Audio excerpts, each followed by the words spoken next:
So the person who started Lotus was Anthony Colin Bruce Chapman, okay? And this was the person who started Lotus in the early 50s. His name also makes up the badge for Lotus. So if you don't know what all that means on the badge, that's what it means. It's basically the first letter of each part of his name, okay? And Chapman was going to school for engineering, and on his time off, he was designing kit cars, okay? There were many different versions of the Mach 3, which was the first Lotus car which was used for racing. And James Dean purchased one of these versions, but was never able to take delivery of the car. Now, if you don't know who James Dean is, then look it up. In the late 50s, early 60s, Lotus released its first production car, the Lotus Elite, which went on sale for $5,000, which is kind of crazy thinking about it now, how cheap things were back then, and to think about today, how expensive things are today. It's crazy because you can't find a car for $5,000 brand new, or even $10,000 brand new. It's crazy. But anyway, getting back into the story. It was a very light and agile car on the road, which people loved. So the next car that was made by Lotus was the Lotus Elan, and came with a Ford 4-cylinder engine.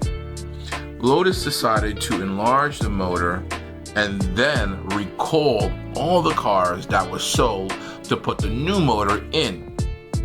Now, this guy definitely cared about performance.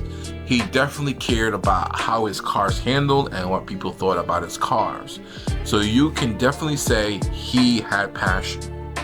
You don't see car companies like that today who show that kind of passion and love for what they're creating. Because if they did, when GMC bought the Hummer H1 from AM General, we would still see it around today, maybe in different versions and different forms, but we would have still seen it today. But GMC, as you can see, didn't really give a shit about the brand. Therefore, the car didn't get much sales, and in the end, it died. So, moving on, there were many different versions of the Lotus Elan made from 1962 to 1994.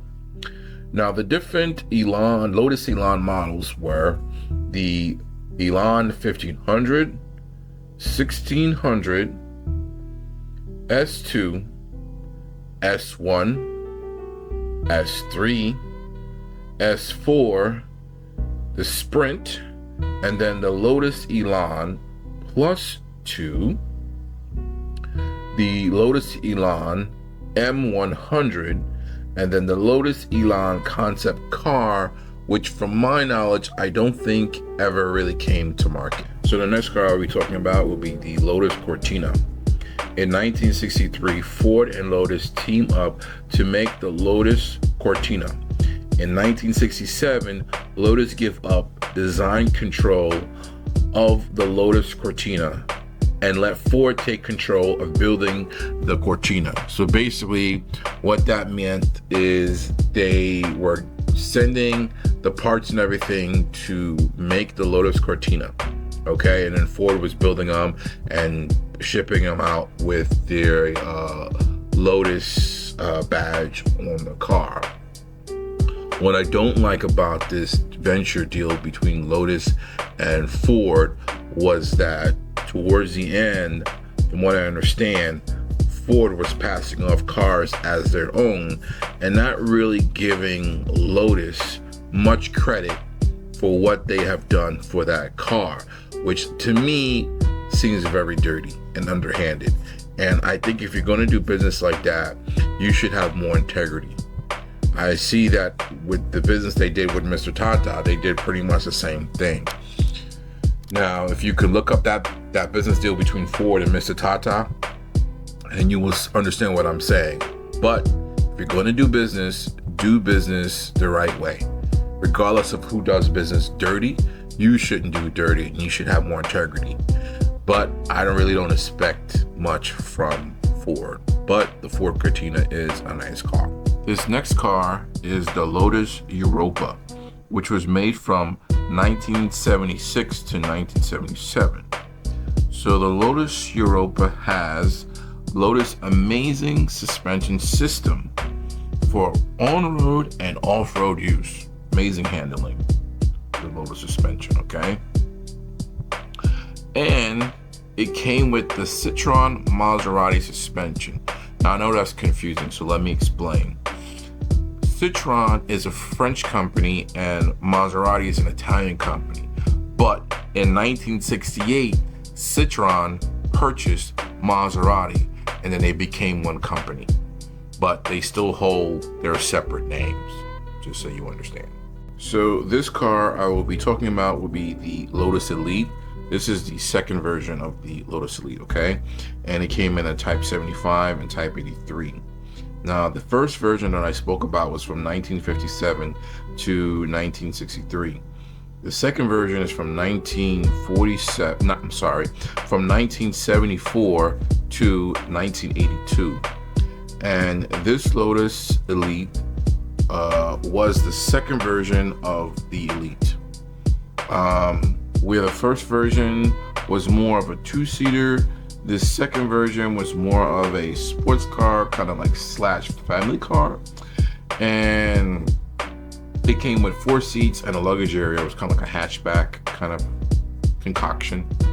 And you can get it with air conditioning or without air conditioning, with or without power steering, with or without automatic transmission, basically. So those are your options for that car. So this next car is going to be called the Lotus Esprit. The Esprit was made from 1976 to 2004. Now it came in 4 different series. Your first one was the S1, S2, S3, which is also known as the X180, okay? Then you had your S4 and of course your concept cars. The Esprit was designed with a classic front wedge.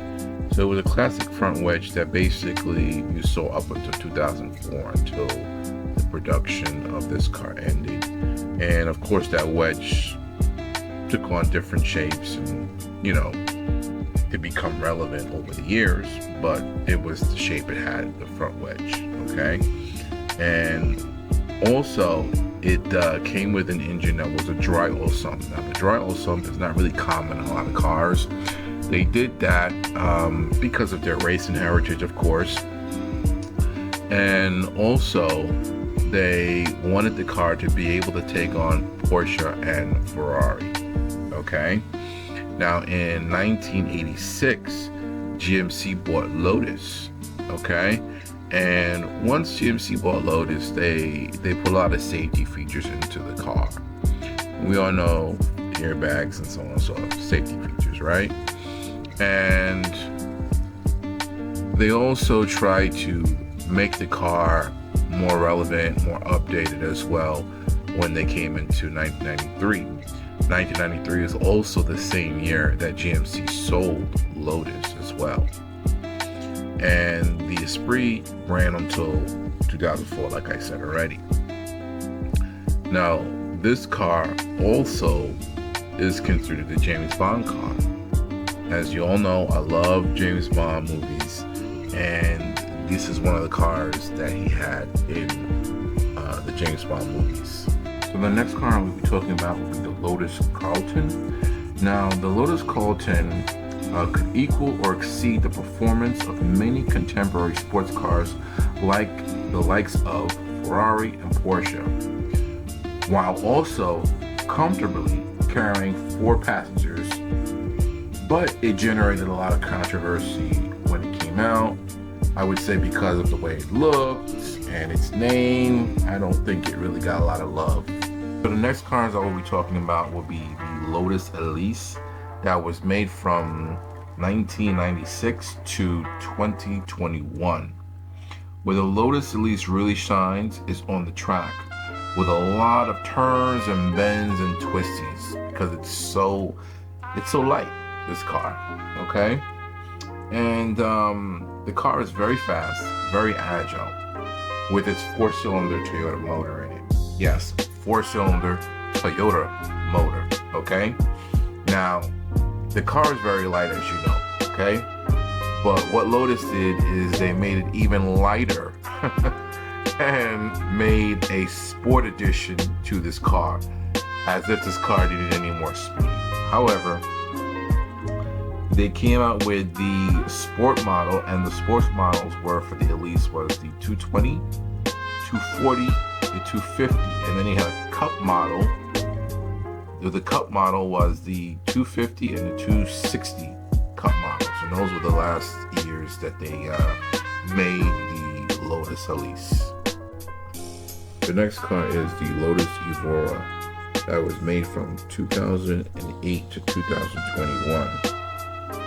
The Evora was the only 2+2 mid-engine car that was powered by a V6 Toyota motor.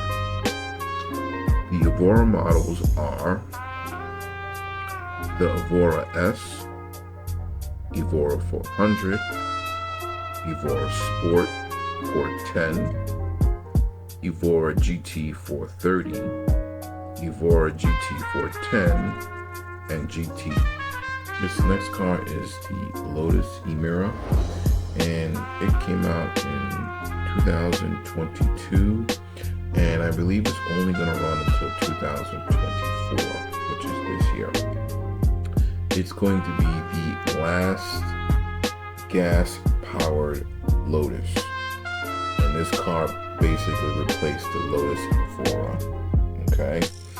And the car is powered by a Toyota V6 motor, and it also has an i4 hybrid motor, okay? What I want to say about this car is I'm sad to see Lotus hanging up their cleats, I should say, and not making any more gas-powered vehicles. It's really sad because this car that they made it's an amazing car. I mean, it's got the Lotus amazing suspension, as you know, the sound coming out of the exhaust, beautiful, the handling, beautiful. Yes, the tech is updated. The car is much nicer on the inside, and it comes with a manual gearbox. The only other car that I know of that comes with a manual gearbox is Porsche. Now, there might be other car makers that come with a manual gearbox still, but I don't know any off the top of my head right now. But yeah, I'm very sad to see it go, and I hope that in the future we can actually make more gas-powered cars, and even if we do, make them more fuel efficient, or even make some of these cars into diesel-powered cars, because there are some really fast diesel-powered cars out there. So that's all I have to say for you guys, and I'll see you on the next video. Please like, share, and subscribe. Peace.